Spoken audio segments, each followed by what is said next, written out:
Welcome to the Production Talk podcast with me, Jan of mixartist.com.au. In this podcast series, we celebrate the modern way of producing music. We want to talk about all things related to songwriting, recording at home, and music production. So if you produce your music at home, this is the place to be. Please subscribe and recommend this podcast to all your friends.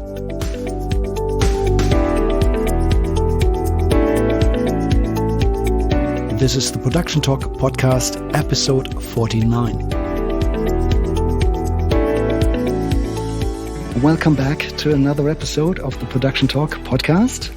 At the beginning of the episode, I'd like to acknowledge the traditional owners and custodians of the country that I'm recording this interview on today, the Arakwal people of the proud Bundjalung Nation, and I'd like to pay my respects to elders past, present, and emerging.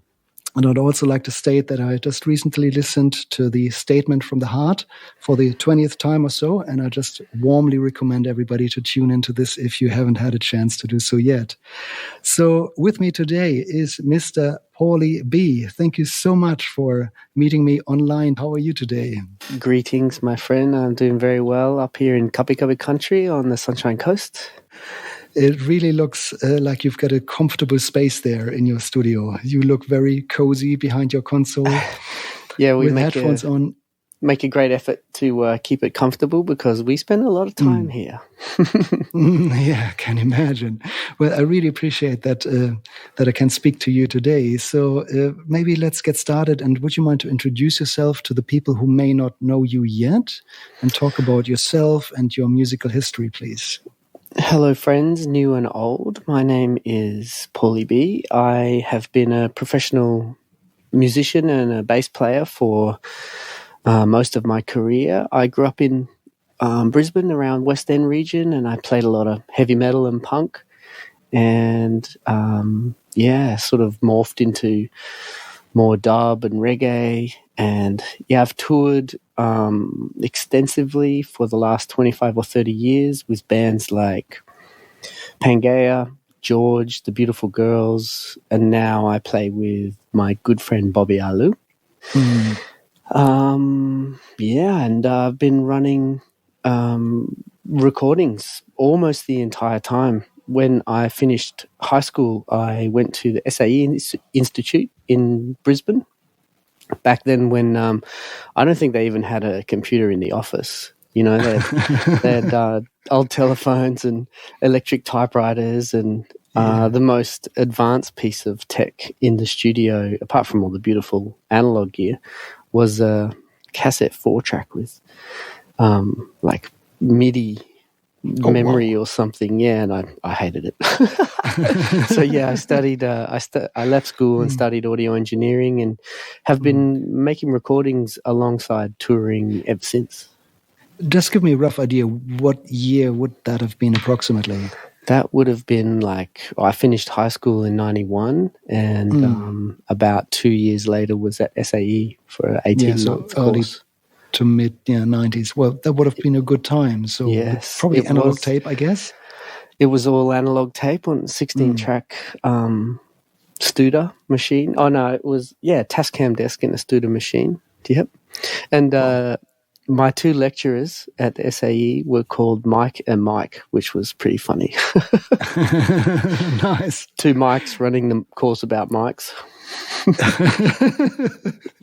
That is hilarious. But nice. That was actually a really foundational time for me as a member of the Brisbane musical community, because I had a very small class back then. SAE was relatively unknown, and I think there was about 12 or 14 people in my class, and I still see most of the people from that class, and there was a period about 4 or 5 years later where it felt like that little nucleus of people had gone into the Brisbane music scene and started changing the world. You know, Quan from Regurgitator was in my class.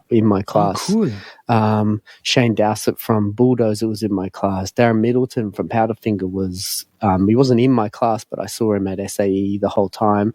Kelly from Scream Feeder was around. Lazy Gray, the rapper from the Resin Dogs, was in my class. Oh, I love the Resin Dogs. Brad Wenton from Bowser was in my class. Tyson Royale, who I think is Lana Del Rey's tour manager, was in my class. Paul Bardini, one of the main monitor and sound engineers around Brisbane, was in my class. And it was just like all of these people stuck with it. And we all knew each other. So, yeah, that was a strong little group. Yeah, fantastic. Say, did they teach you to, edit audio on analog tape with razor blades? And, we used to get the knives out. Yeah. Oh, gee. But not many people did it, to be honest. I think the lesson there more was to cope with your own humanity and learn to love your mistakes.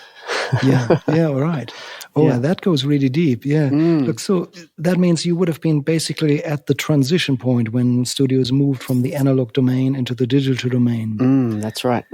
That was probably an exciting time where not everything was good immediately, but what is your take on that? Do you still follow analog workflows? I follow a very analog headspace wherever possible. So the thing that I loved about the analog workflow really was what I just hinted on, and that you have to be very prepared to place your part onto the tape as a musician or as an engineer. You take time getting the sound right before you print it to tape. You take time getting your part organized as a player, and the arrangement, it's a bit more solid because, like, for example, if you're about to add the guitar solo to the song, there's probably only one channel of tape, one track of the tape where you can put the guitar solo. So you'll do a solo and then you listen back to it, and then you're like, well, maybe I'll have another go. And the engineer says, well, we're going to tape over that one. It's a destructive process, and there's this forward momentum in it that makes you figure out what you're made of. And then you just ask yourself, have I peaked? And am I okay with what I did? Or do I think I'm still going up and can I do better? Because there's no going back. And I really love that headspace when making records, and now in the digital domain where we are able to edit and choose from different performances. It is an amazing tool, but I still encourage all the artists that I work with to try and pull it off in one go. Like, really just try and create a magic moment and let's catch it. So yeah, it's I would say philosophically that really shaped the way that I approach making records as an artist and as a musician, more so than from a technical standpoint. So when you say magical moment, is that something that you just feel, or can you describe what that means to you in words? If it does that mean it's a musically perfect take?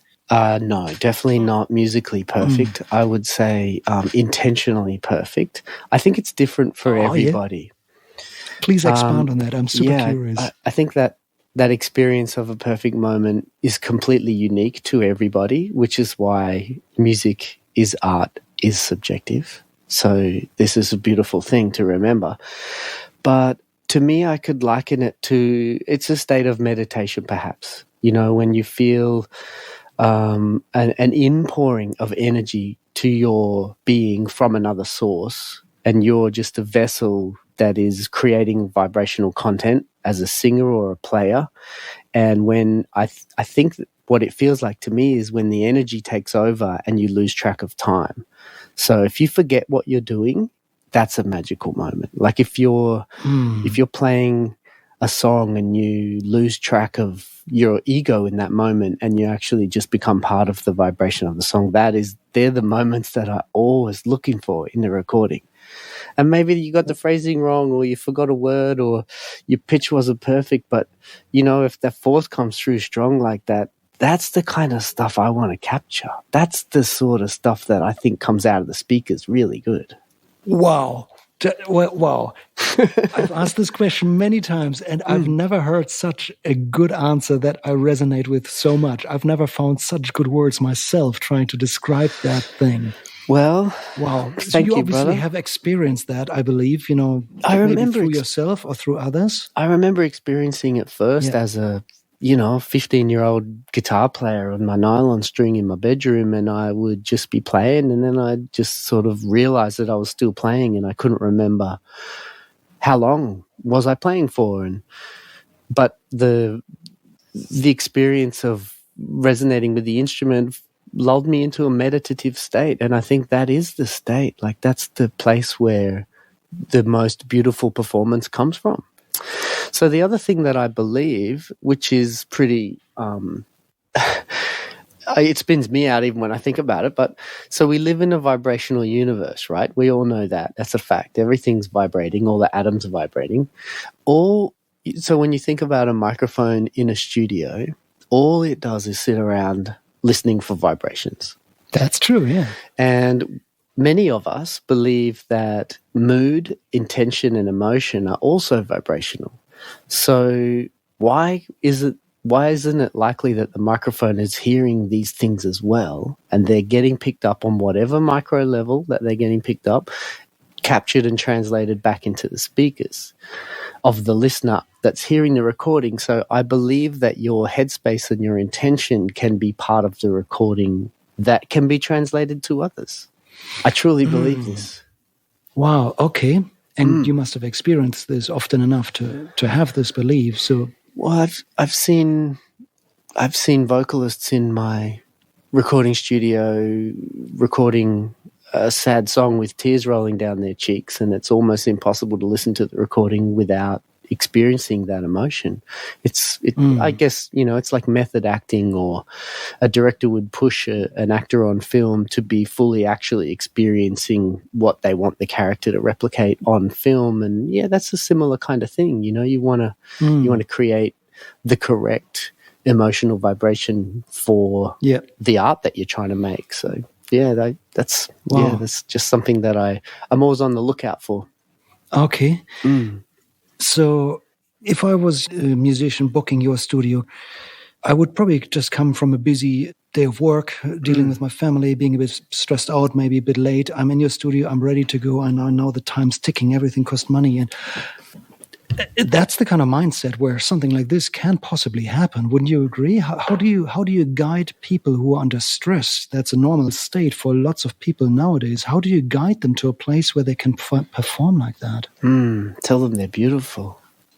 But mean it, like see the beauty in them, and just remind them that they have something for this moment. And I also treat like time is quite flexible in the studio, and I like to have a conversation with people before we begin, so that we get connected and we start, feeling like we're in the same space together as two people. And I spend a lot of time working on the headspace of the recording. More, to me, that's more important than which mic you put where. That stuff all helps, but I really love the psychological element of working with artists and helping them be ready to do something beautiful. Wow. Okay. You make it sound so easy, but I know it's so not. So I'd like to dig a little bit deeper there. Have you been in a situation where you struggled cutting through to somebody, where somebody was so under pressure? Of course, yeah, in the wrong headspace? It definitely happens. For me, I think my experience with it has more so been when you're working with a group of people and they have their own dynamic and they're triggering each other, like an old married couple, the weird politics and interpersonal stuff that goes on in bands and all that power play. Like, that's quite hard to come up against as a producer. Yeah. But I usually find if I can get myself one-on-one with the person who is about to record, then straight away we can start to focus together. Okay. So that's part of it for me, is telling everyone else to piss off. It's like, give us the room. Because, like, we're all fragile. We're all psychologically fragile beings, and we all have vulnerabilities, and we're all aware of ourselves. And particularly, we all want to do well. And we are in high-pressure environments where, you're in a band and you're there with your friends, and we're all spending money together to try and pull this off. But One thing, I just have a few. They're not really rules; they're just kind of light guidelines for psychological well-being that I have in my studio, and it's that whoever's about to perform gets to do 3 takes uninterrupted before anyone's allowed to tell them anything about what they think or how they want it to be. Because once an artist has captured what they thought was possible for themselves, or anybody, then we're open to feedback. Then we feel like we've done what we wanted to do. And if somebody would like to hear a different lyric or try another melody or use a few different chords, then you're like, well, it's risk-free because I've done what I came to do. So I'm absolutely open to trying that concept. Whereas if old mate's halfway through his guitar take and they're like, no, do different chords. Why are you playing that guitar? And the rest of the band start criticizing him. That person's vulnerability just skyrockets, and it's really hard to get them to do anything that they're going to value after that. So, these are just group dynamic strategies that we use a lot to protect people in this vulnerable space and help them to find what they're looking for. Wow, you're super experienced in that. That's so eye-opening for me. Yeah, that's fantastic. And I grew up in punk rock, so I'm all about like DIY and fanzines and like the System or whatever. But I think that translates well in the studio because we really just have to get it done however we can get it done by any means necessary, and there's no right or wrong way. And I'm so much more interested in the memories that the artists have of making the recording than which mic I put where or what did I run it through. And like if they have a good muscle memory about the experience, then they're going to listen to it with joy. And if it was stressful, they're never going to want to hear it again. That's so true. Well, I've been there. I've done that. I've had really stressful sessions as an artist, and I didn't want to listen to it because I didn't like the process.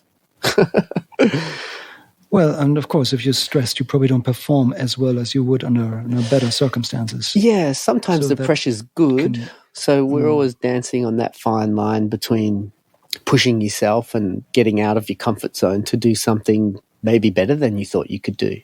But also, that doesn't come easy for most people, and it's certainly not the first thing to look for. The first thing to look for is what that person had decided they wanted to do when they came here. And then we start throwing around all the crazy ideas. Yeah. Okay. In your words or in your eyes, what are the benefits and the disadvantages of working on the click? What is your take on that? That's a good question. And most people think they have to, because it's one of those studio things where they're like, oh, we need to do it on the click track. So the advantages are from a post-production point of view, many things become possible. If you have done for live bands, dropping takes and the drummers on the click, then you can interchange sections. Just say the bass player really liked the first chorus that they played, but they didn't really like the second chorus. In a lot of cases, you can drop the first chorus into the second chorus and repeat sections. And even though I'm still cautious of that because the feel will be misaligned. That bass wasn't performed with those drums, and those drums haven't been quantized necessarily. They're just guided by the click.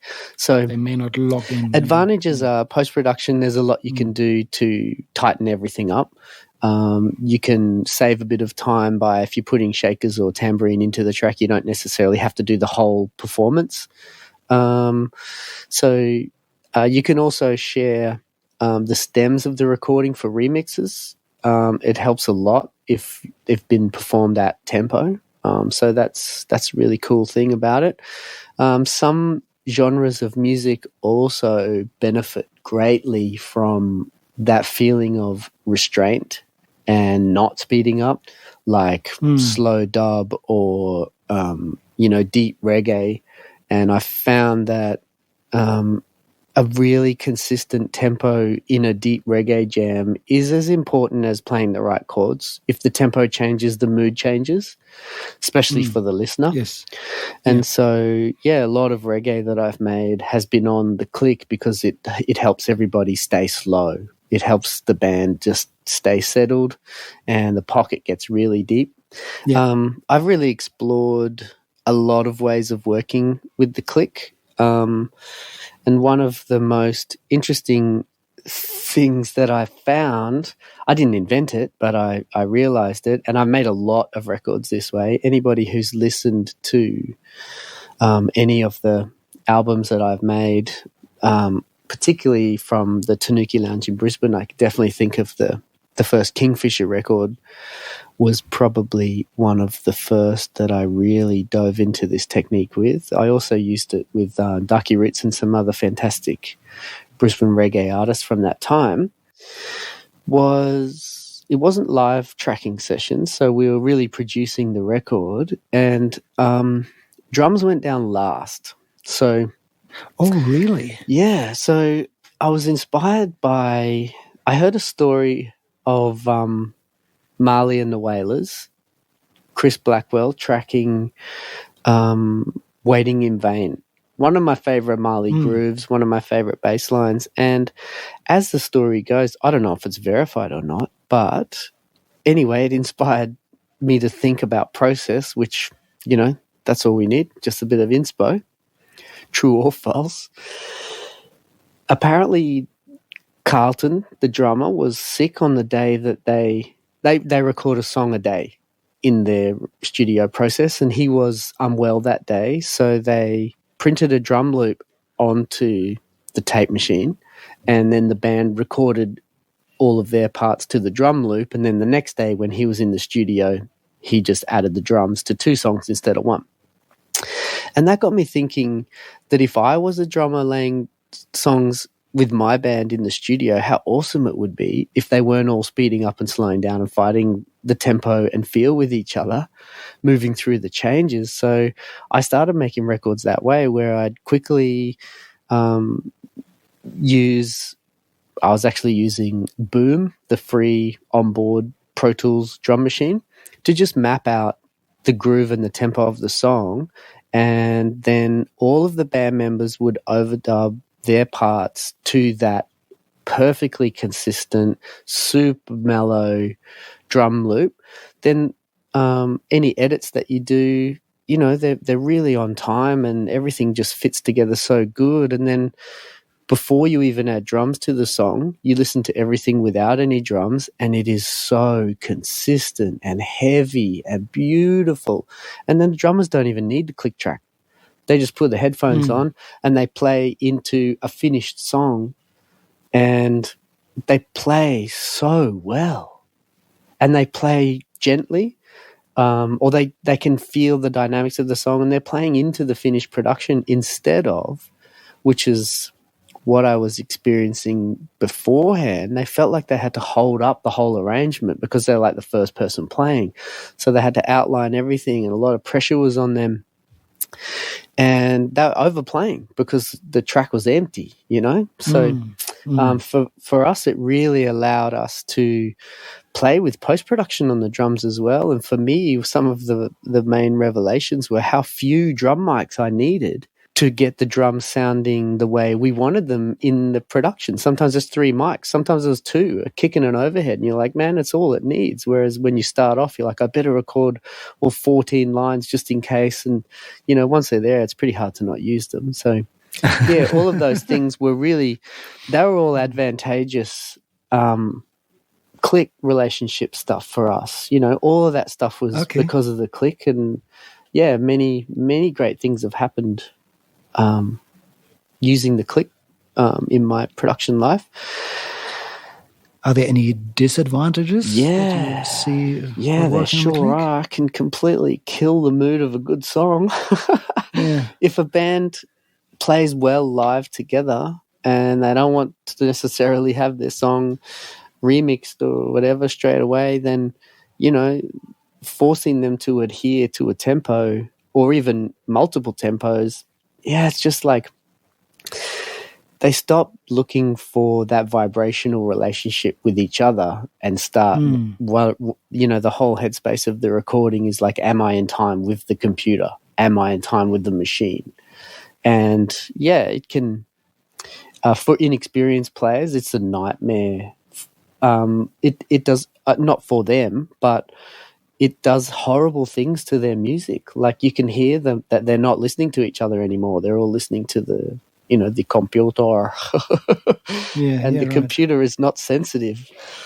The computer is brutal. Yeah. Tick, so tick, when you track a band, do you feed the click into the drummer's headphones only, or is everybody going to get the click then? Yeah, mostly I try and encourage that, unless there are extended sections where the drums drop out. But usually then I'll automate the click to appear in other people's headphones at the right time. Yeah. And it's there. It's always on one of the channels of our little multi-track headphone mixes, and everybody gets to do their own mix. So I don't know if people are listening to it or not, but I usually ask the band to try not to, just listen to the drums and let the drummer worry about that, and the rest of the band just play to the drummer. Yeah. Wow. Okay, cool. What are your tips and tricks for choosing the right microphones for, a new signal? Let's say somebody comes in with an amp cabinet or something that you haven't recorded before. What's on your mind when you choose the right suiting microphone, the right fit for your sound? Well, being present is the biggest part of it for me. Don't do what you did yesterday because it worked. Like, everything is different. It's a new day. It's a new vibration. So there are definitely factors that I'll take into account. One of them is like what I feel like at the time. That's a big one. Reference tracks are really great. Like, if somebody's given me a reference track to listen to where they're like, benchmark, this is the kind of sound we'd like to head towards, that can help me make my choices as well, because I know what's going to make them happy coming out of speakers at the other end. I've got my favorites for different reasons, and I can elaborate on that if you want, maybe after this. But they don't work for everybody. They work for me when I'm playing guitar through my amp. I know what I like on it, but put the same guitar and the same amp and the same mic in someone else's hands and it sounds rubbish. It's like everybody's individual. So yeah, probably the first thing I do is ask them for reference tones so I can see what they're aiming for, and then I can listen to them playing their instrument and see how close it is to the reference tone. And if it's really close, then I don't need to change shit, and I'll look for something really neutral and natural. That would more than likely be a mic that doesn't have a lot of character, I see. Something more transparent and clean. Something pretty transparent. It's not going to hype it up or dull it down or change the frequency response much. The other thing that I love thinking through is something that I read in Mixing with Your Mind, a book. Who wrote that? Stavros? Yes, Michael Stavro, who actually lives up in the hills from where I live, just around the corner. I've met him a few times. Yeah, I'll put the link to his book in the show notes. So it's warmly recommended. I agree. It's a cool book full of. It doesn't really have any recommendations on which mics to use or where to put them. It really encourages you to think about what you're doing, and it's part of that presence thing. But something that he said in that book was that microphones kind of have, on a sonic level, a hardness factor and a softness factor. Some mics sound a bit soft and spongy, some mics sound more brittle and hard. So in his mind, he has a bit of a catalogue of the hardness rating of his mics from 1 to 10. And then when he listens to a source sound, he'll rate it from 1 to 10 and pick the opposite microphone to balance it out. So if it's a really soft and spongy sounding conga drum with dull skins that maybe been covered in mold because it hasn't stopped raining for 5 months or whatever, he'll pick a mic that has a really nice hard front end on it to bring out the detail. He wouldn't typically pair a hard mic with a hard sound source. So if you're listening to guitar amps, if a guitarist has a real pingy bridge pickup, treble wound up, Fender twangy sort of sound, a nice soft vintage ribbon's going to capture that and smooth out that harsh top end and So make it easier to catch. So, constant. I think about that every time I pick a mic. I also so opposites attract in opposites some ways. attract. So you don't want to pair, let's say, a bright and thin sounding voice with a bright microphone. Not unless you want it more bright. Well, chances again, are the sibilance would be out of control and unmanageable. Again, there's no rules and, by any means necessary. But if you only have 3 mics, just figure out which is the softest, which is the hardest. And, you can experiment with swapping them to the opposites. Mm-hmm. Good. And when you track bands, have you got any, let's say, personal workflows with your gain staging? Do you apply the same methods of gain staging every single time? Or, what do you go by when you decide to record something a bit hotter or a bit more conservative? Yeah, that changes a lot for me as well. I think in the 25 years of making records, I really haven't settled on a set of things that I lean on a lot. Like for me, it's just this ever-evolving process of flow, including my gain staging. But my first real studio was the Tanuki Lounge in West End, and I worked there for about 17 years.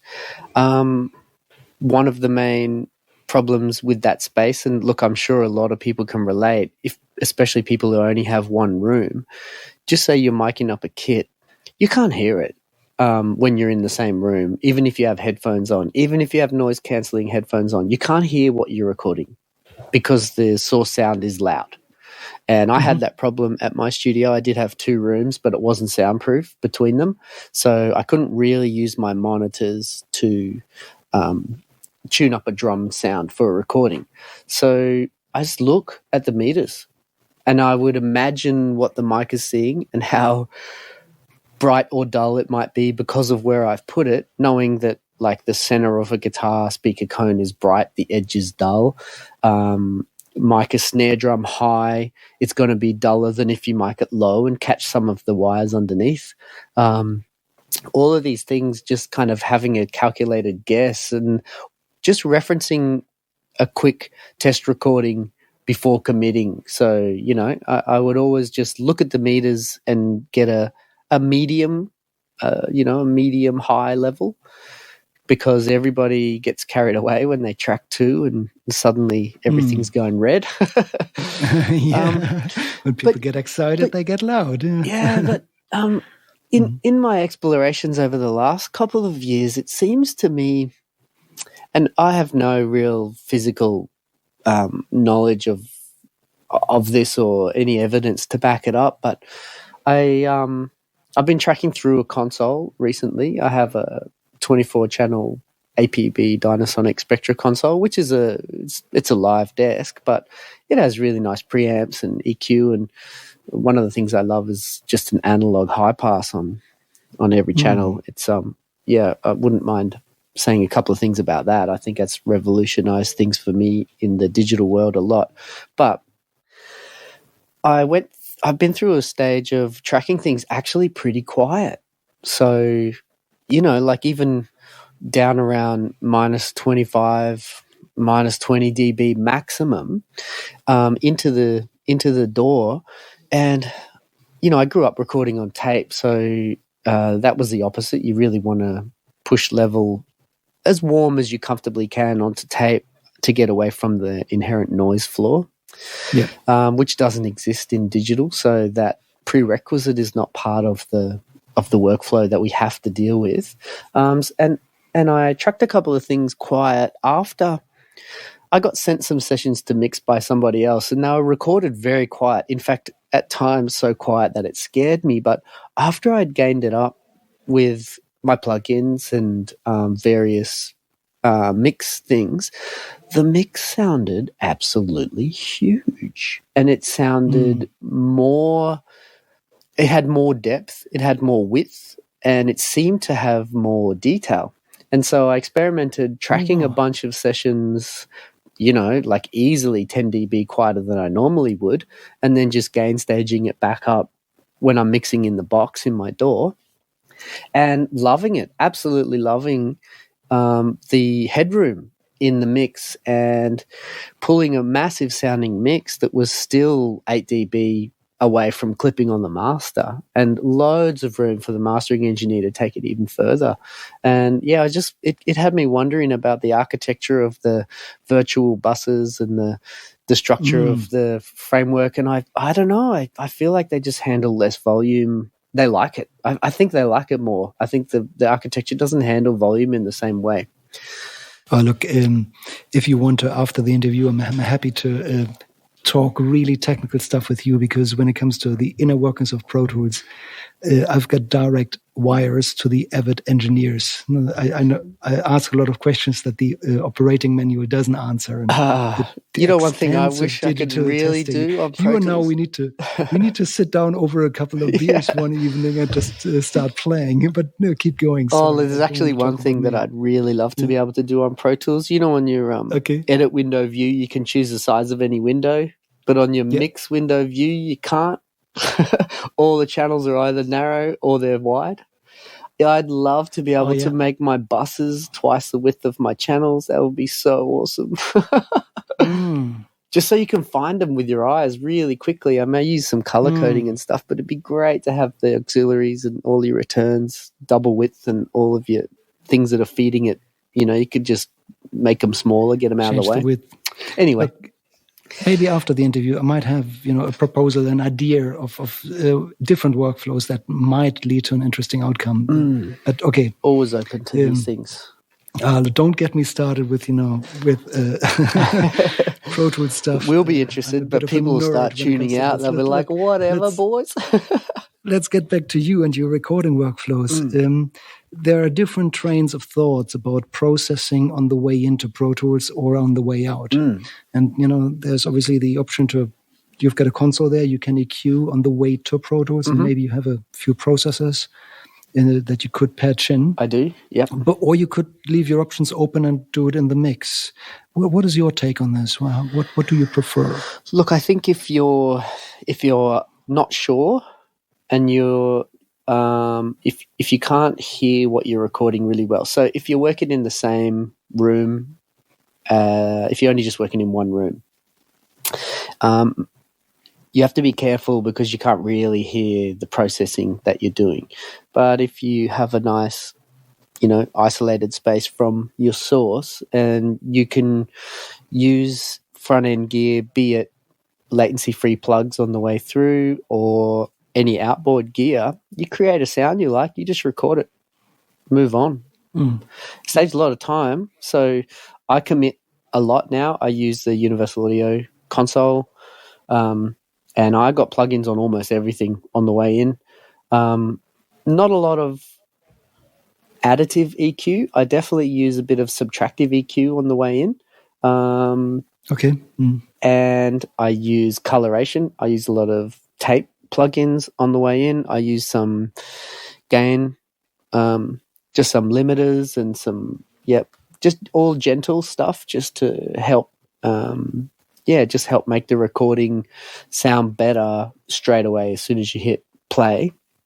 I've also found that since leaning into that, I don't have a lot to do when it comes time to mix the records. So the clients are usually pretty happy because, at the end of the tracking day, with a couple of quick plugins thrown up into the session, it's already sounding really good. And my workflow around that is that I take more time to set up and work on the sounds that we are creating and then just record them. So these days I'm really into processing on the way in. I do a lot of it and I commit to it.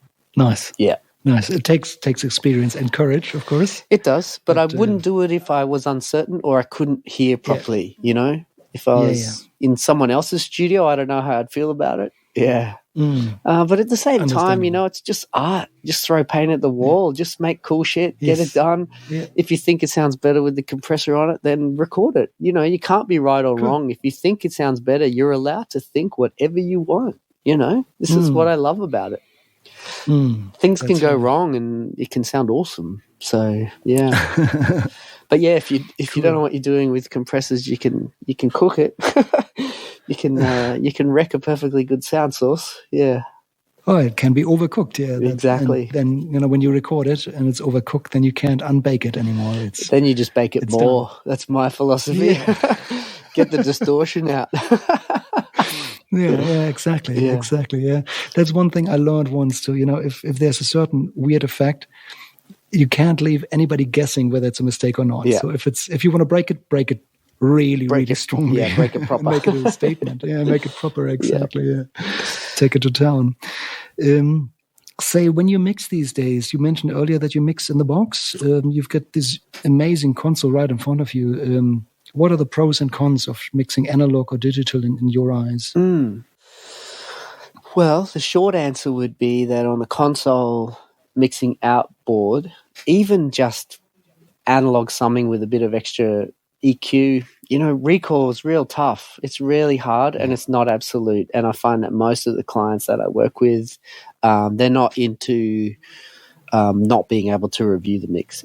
People like to review the mix. That's part of the modern day workflow. And, I'm in that category. I don't mind being able to recall a mix and have it be exactly the same, because I know that when I'm in the final stages of a mix, like 0.1 of a dB difference in a little frequency boost or cut can be the thing that makes all of the planets align and suddenly the whole thing is exactly where I want it.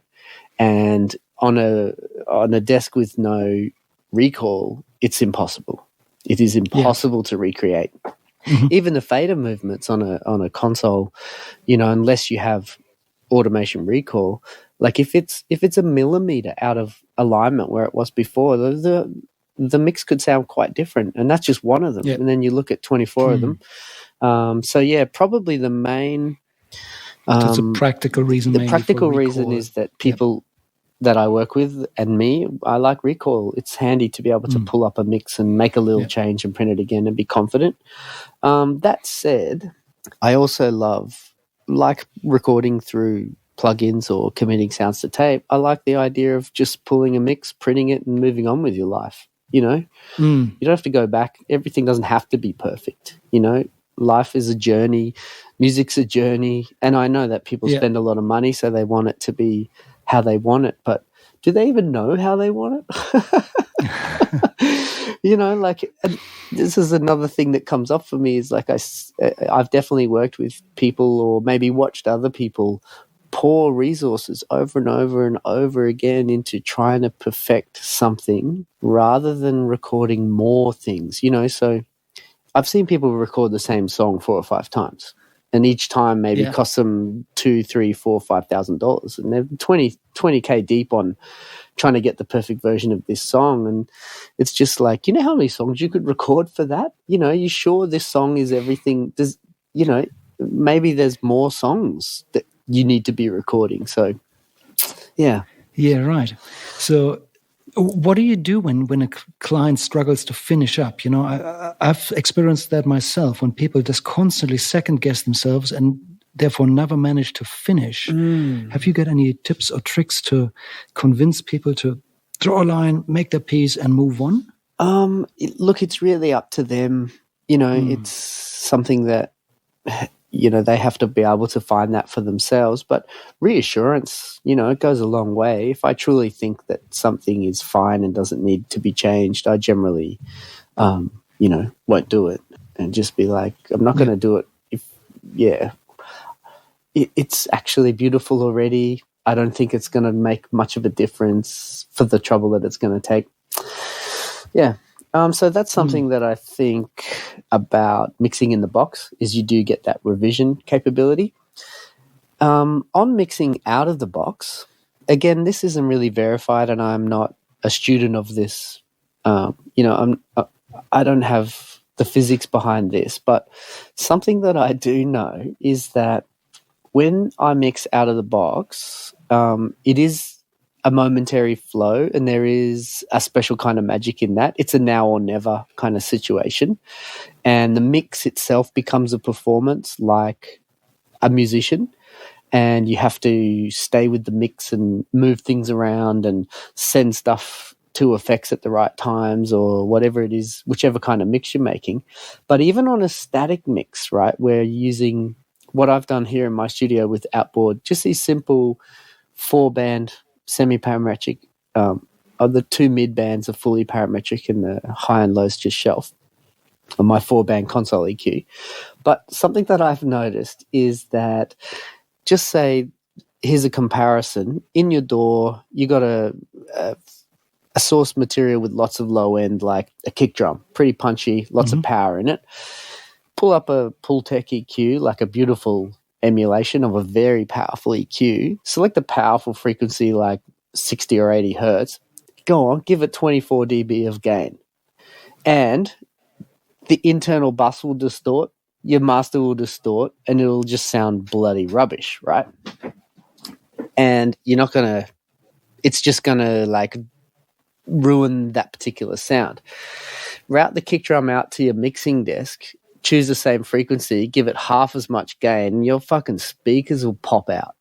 So there's like, there is this sense of drama in a console, in a live analog mix, which I think gives the mix like a lot more front to back depth. Like you can have things come out to the point where you might actually be about to blow up your amplifier.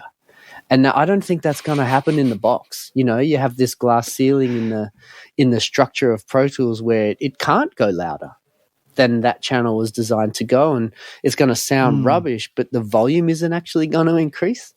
And that's one of the main differences on the board, is that you get this real sense of drama where the when you start pushing things, like they get dangerous. Yeah, it's exciting. It's super cool. Yeah. The other thing I love about mixing on the board is the way that you can pan. So if I had a guitar solo that I wanted to pan around, I wouldn't send it to one mono channel and move the pan pot around. I'd actually send it to a pair of channels, exactly the same thing. So you just have dual mono, one panned left, one panned right, and you move the faders up and down, and the kind of panning that you get, it sounds old school to me. It sounds fully psychedelic because it's volume based as well. Like suddenly they can both be loud, and the thing moves around like crazy. So all of that stuff's fun. But we can also do that. Mixing in the box using a console as a tool, like I can still do that, and I can record a panning structure like that for a solo. And I do route a lot of things out through my console, inserts, some of my analog gear and outboard effects. I definitely reprocess things that are already recorded through some of my signal chains, whether it's to get a bit of, analog compression and valve saturation, whatever it is that you're looking for. It's fun to do. Nice. That way you basically get the best out of both worlds. Yeah. The recordability of digital and, the sense and feel and the tangibility, it can the be ability to touch things. And it can be a complicated workflow for sure. In the world of delay compensation and latency, I've often found that rerouting things, sometimes they're in phase and sometimes they're not, and I can't quite figure out when it works and when it doesn't, but it's always worth a shot. Oh, gee. Look, I think I can offer a technical perspective to all the creative things you just mentioned with, summing buses and Pro Tools and all of this, but I'll leave that for another day. Sounds good. But I'd like to invite everybody, you and the listeners, to approach me and ask me questions if you want to know about the inner workings of Pro Tools or analog concepts. Anyway, that's another story. What is your prediction for the next about 5 or 10 years of music industry? We're just coming out of the COVID times. Live gigs are happening again. Where is the industry heading to? What things are working? What things will change? If I ask you to look into your crystal ball for the next 5 to 10 years, what do you see on the horizon? Strangely, it's not something that I think about. I'm aware that for myself to be truly good at something, I had to sharpen the tip of the spear and stop trying to do everything. So I have really learnt to hone my daily concentration and even my hobby mentality, the things that I'm interested in. Most of them are based around recording music and being in here. And outside these walls, I don't really have much of a perspective on what works and what doesn't. And it's not that I don't care about it or I don't think about it on the level of curiosity, but I'm not a very good person to ever give advice on that. You know, people often say, oh, now that we've got this, what would be the best way to release it? And I'm like, that's not my world. I don't know. And in many ways, I don't care. That's not what I can't care about that and do this, you know, like I just want to do this. So, you know, I don't have much of a perspective on what's going to change. Being a performer and having spent a lot of time on the road, you know, I think that live music, it's never going to go anywhere. There's never going to be an end to new bands forming and new music being created. So we all have that to look forward to. You know, there's going to be a lot of new content. I think the ways in which we consume and digest and enjoy music are always going to change. But something that, you know, even looking back over the changes that have happened in the last 15 or 20 years, something that I have a strong, I just feel a response to the fact that with the changing medium of music consumption going from physical format to online content and the great mysterious loss of income for a lot of artists, I think that in some ways that's real and in other ways it's not that real, because I don't know many artists in my life that ever made actually any money from selling records. Like, there's a few, but most people didn't make a lot.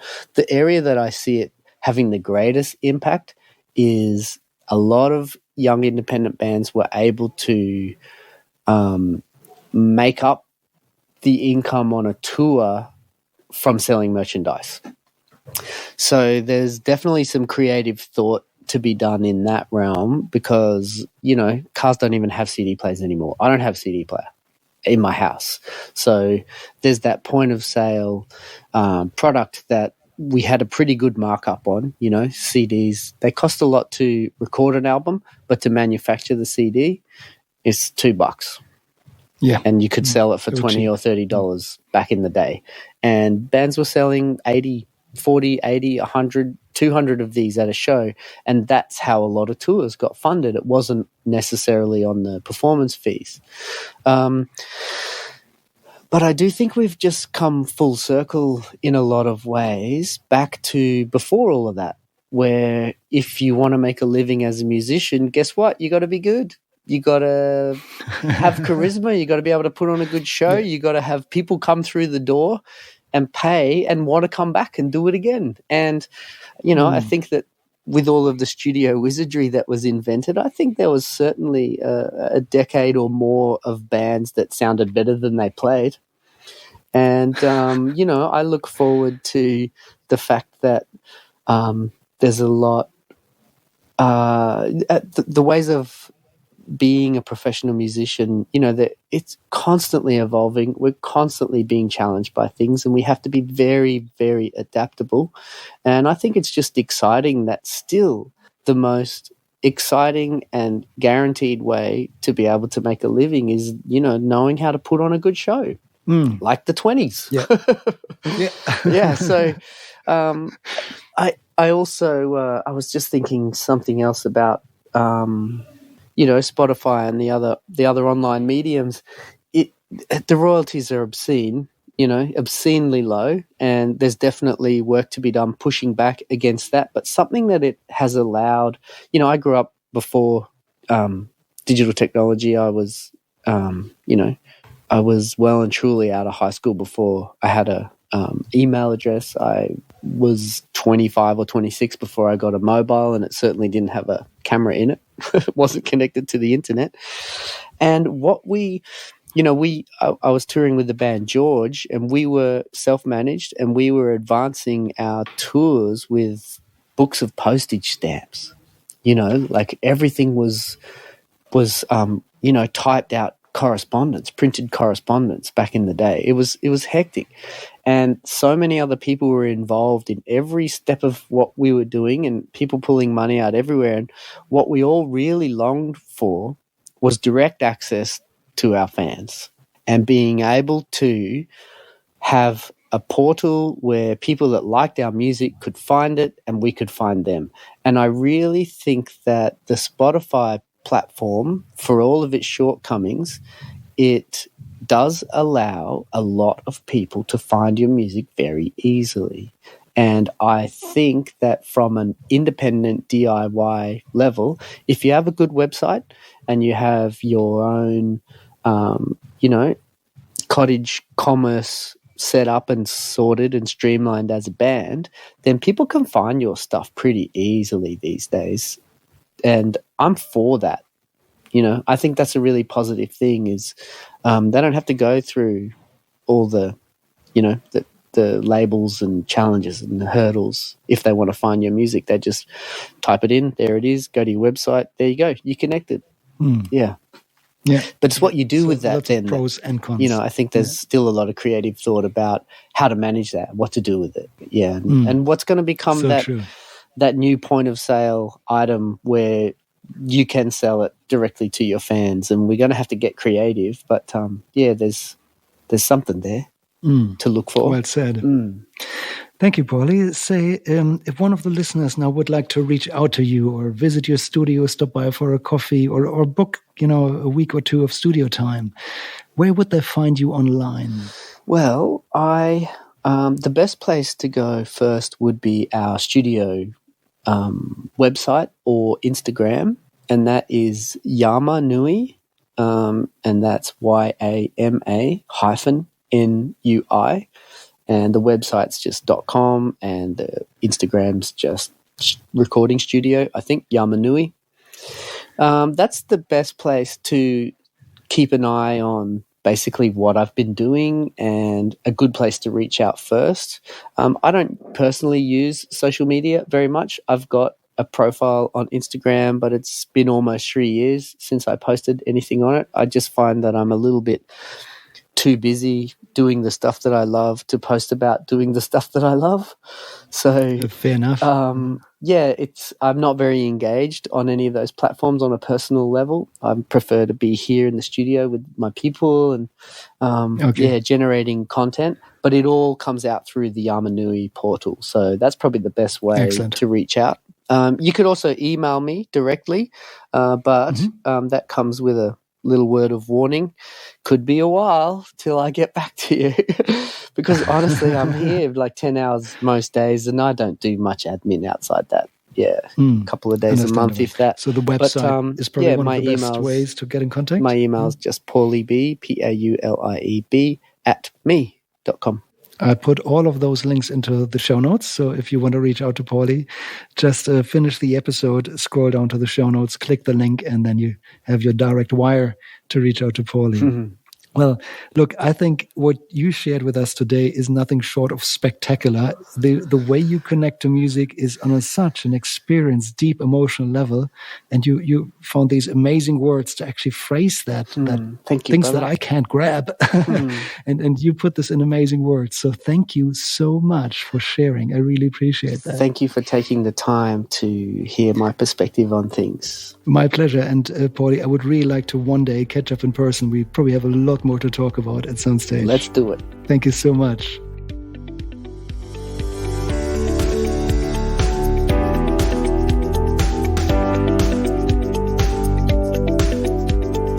This was Paulie B from the Sunshine Coast on the Production Talk podcast. I think this was a phenomenal interview, and I love your approach to music and live, Paulie.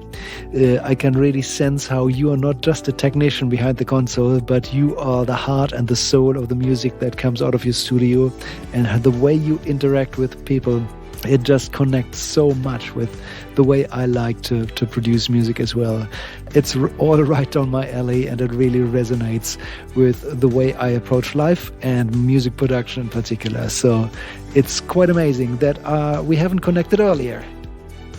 So if you are in the Sunshine Coast or anywhere nearby and you ever need any help with music production, I warmly recommend reaching out to Paulie B. If you can get a booking with him, he's a busy man, and work with him on your music, I'm sure you will be blown away by what he can do for you.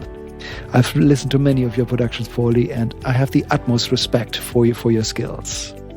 If you enjoyed this interview today, please subscribe in your podcast application and also recommend this podcast episode to all your friends. And if you hated it, recommend this episode to all your enemies. And this is all for today. I hope you had a great time. I'll speak to you again next week. Bye for now.